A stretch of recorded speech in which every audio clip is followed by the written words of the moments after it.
ഇത് കഴിഞ്ഞ ആഴ്ചയിൽ സ്കൂളുള്ള ദിവസത്തെ രാവിലത്തെ വിശേഷങ്ങളാണ് കേട്ടോ. അപ്പോൾ ഇതിൻ്റെ സ്റ്റാർട്ടിങ് നമ്മൾ കഴിഞ്ഞ വീഡിയോയിൽ ഇട്ടിട്ടുണ്ട്. അപ്പോൾ പിന്നെ ഒരു ടൈം കഴിഞ്ഞ് കഴിഞ്ഞപ്പോൾ നമ്മൾ അവിടെ വെച്ച് സ്റ്റോപ്പ് ചെയ്തു. അപ്ലോഡ് ചെയ്യാൻ ഇത്രയും ലേറ്റ് ആയി പോയതാണ്. ഇപ്പം നമുക്ക് ഈ ഒരു ആഴ്ചയിൽ ഫുള്ള് പഠിത്തമില്ലല്ലോ, മഴയും ഒക്കെ ആയതുകൊണ്ട്. ഇപ്പോൾ ഏതൊക്കെ ജില്ലകളിൽ ഉണ്ട് ഇല്ല എന്നുള്ളത് എനിക്കറിയില്ല. പക്ഷെ നമ്മൾ എറണാകുളം ജില്ലയിൽ ഇപ്പോൾ ഈ ആഴ്ചയിൽ പഠിത്തമേ ഉണ്ടായിരുന്നില്ല. കഴിഞ്ഞ ഒരു ദിവസം നമുക്ക് മൂവാറ്റുപുഴ, കോതമംഗലം താലൂക്കുകളിലൊക്കെ മാത്രമാണ് ഉണ്ടായിരുന്നില്ലാത്തതെന്ന് എനിക്ക് തോന്നുന്നു. എറണാകുളം ജില്ല മൊത്തത്തിൽ അവധി ഇല്ലായിരുന്നു പറഞ്ഞിട്ട് എൻ്റെ ഓർമ്മ ശരിയാണെങ്കിൽ. എന്തായാലും നമുക്കിപ്പോൾ 2-3 ദിവസമായിട്ട് അടുപ്പിച്ച് ഇവിടെ പഠിത്തമില്ല കേട്ടോ. അപ്പോൾ ഇതിന് മുമ്പ് ഒരു ദിവസം പഠിത്തം ഉണ്ടായിരുന്ന ദിവസത്തെ രാവിലത്തെ വിശേഷമാണ്. നമ്മൾ ബ്രേക്ക്ഫാസ്റ്റിന് ഇടിയപ്പവും കടലക്കറിയൊക്കെ ഉണ്ടാക്കാമെന്ന് പറഞ്ഞിട്ടുണ്ടായിരുന്നു. അപ്പോൾ നമ്മൾ ഇടിയപ്പത്തിന് പൊടിയൊക്കെ വാട്ടി കടലക്കറിക്കുള്ള സവാളയും തേങ്ങയൊക്കെ വറുത്ത് അരയ്ക്കാനായിട്ട് റെഡിയാക്കി വെച്ചേക്കുമായിരുന്നു. അപ്പോൾ ഐശുവിന് സ്കൂളിൽ സവാള ഒലത്തി തന്നുറന്ന് പറഞ്ഞിട്ടുണ്ടായിരുന്നു കേട്ടോ. അപ്പോൾ അതുകൊണ്ട് നമ്മൾ സവാള ഒലത്താനുള്ള ഒരു സ്റ്റാർട്ടിങ്ങിലായിട്ട് വീഡിയോ സ്റ്റോപ്പ് ചെയ്തെന്നാണ് എൻ്റെ വിശ്വാസം.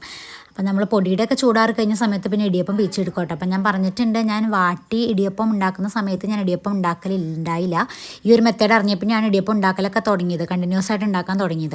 അപ്പോൾ ഇത് ഭയങ്കര സിമ്പിളാണ് കേട്ടോ. ഇങ്ങനെ ഉണ്ടാക്കുന്നവർ ആരെങ്കിലുമൊക്കെ ഉണ്ടെങ്കിൽ ഒന്ന് കമൻറ്റ് ചെയ്യണം കേട്ടോ. അപ്പോൾ നമ്മൾ ഇടിയപ്പമൊക്കെ വേഗം തന്നെ ആ ഒരു തട്ടിലേക്ക് ആക്കിയിട്ട് അത് വേവിക്കാൻ വേണ്ടി വെക്കേണ്ടത്. അപ്പോൾ അത് ഒരുപാട് ആ പൊടി നമ്മൾ വാട്ടി വെച്ചതിന് ശേഷം ചൂടാറി കഴിഞ്ഞ് കഴിഞ്ഞാൽ, നല്ല തണുത്ത് പോയി കഴിഞ്ഞ് കഴിഞ്ഞാൽ പിന്നെ ഭയങ്കര കട്ടി പോലെയാവും കേട്ടോ. പൊടി ഭയങ്കര ബലം പോലെയായി പോകും. അതുകൊണ്ട് നമ്മൾ കുറച്ച് ചൂടാറുമ്പോൾ തന്നെ ഒന്ന് വേഗം തന്നെ റെഡിയാക്കി വെക്കണം കേട്ടോ. അപ്പോൾ അതിൻ്റെ ഇടയ്ക്ക് അയറ് കുളിക്കാൻ വേണ്ടിയിട്ട് ഉടുപ്പ് ഊരാൻ വേണ്ടി വന്നതാണ് കേട്ടോ. ഉമ്മ കുളിപ്പിക്കും. ഇതിൻ്റെ ഇടയിൽ പോയി ഞാൻ എണ്ണയൊക്കെ തേപ്പിച്ച് കൊടുക്കും കേട്ടോ. അങ്ങനെ അവളെയും പറഞ്ഞു വിട്ട് കഴിഞ്ഞിട്ട് പിന്നെ നമ്മൾ ബാക്കിയുള്ള ഇടിയപ്പം കൊണ്ട് റെഡിയാക്കി വെച്ചു. അപ്പോൾ ഇത് ആദ്യം തന്നെ അങ്ങോട്ട് വേവിക്കാൻ വേണ്ടി വെച്ചേക്കുവാണെങ്കിൽ പിന്നെ ബാക്കിയുള്ള സമയം കൊണ്ട് കടലക്കറിയുടെയും ബാക്കി ഓലത്തുണ്ടാക്കുന്ന കാര്യങ്ങളൊക്കെ നോക്കാമല്ലോ. ഇത് അവിടെ ഇരുന്ന് വെന്തുള്ളിൽ കുറച്ചധികം സമയം വേണമല്ലോ ഇടിയപ്പം വേകാൻ വേണ്ടിയിട്ട്. ഇടിയപ്പത്തിൻ്റെ കോലവും രൂപമൊന്നും ആരും ശ്രദ്ധിക്കേണ്ട, ലുക്കിലല്ലല്ലോ വർക്കിലല്ലേ കാര്യം എന്ന് പറഞ്ഞായിരുന്നു. ഇടിയപ്പത്തിന് യാതൊരുവിധ ടേസ്റ്റ് കുറവൊന്നുമില്ല. തിന്നാൻ നമ്മൾ സാധാരണ പൊടി വാട്ടി ഉണ്ടാക്കുന്ന ഇടിയപ്പം പോലെ തന്നെ കേട്ടോ. പിന്നെ നമ്മൾ മാക്സിമം രാവിലത്തെ തിരക്കുടിച്ച പണിയിൽ എളുപ്പമുള്ളതും അല്ലേ കൂടുതലും ഫോളോ ചെയ്യാൻ നോക്കുകയുള്ളൂ. അങ്ങനെ ഇടിയപ്പം വെച്ചിട്ടുണ്ട്. ഒരടുപ്പിൽ നമ്മൾ സവാള വലുത്താനും ഇട്ട് കൊടുത്തിട്ടുണ്ട്. പിന്നെ നടുക്കുള്ള അടുപ്പിൽ ഭയങ്കരമായിട്ട് റിസ്ക് എടുത്ത് ഞാൻ കടലക്കറി റെഡിയാക്കും കേട്ടോ. ഇങ്ങനെ രണ്ടടുപ്പിൽ പാത്രം ഇരിക്കുമ്പോൾ നടുക്ക് ഇങ്ങനെ വെക്കുമ്പോൾ കൈ അവിടെ ഇവിടെ മുട്ടാനും പൊള്ളാനും ഒക്കെ ചാൻസ് ഉണ്ട്. എന്നാലും ഇപ്പോൾ ഇത് ശീലമായതുകൊണ്ട് പിന്നെ പ്രശ്നമൊന്നുമില്ല കേട്ടോ.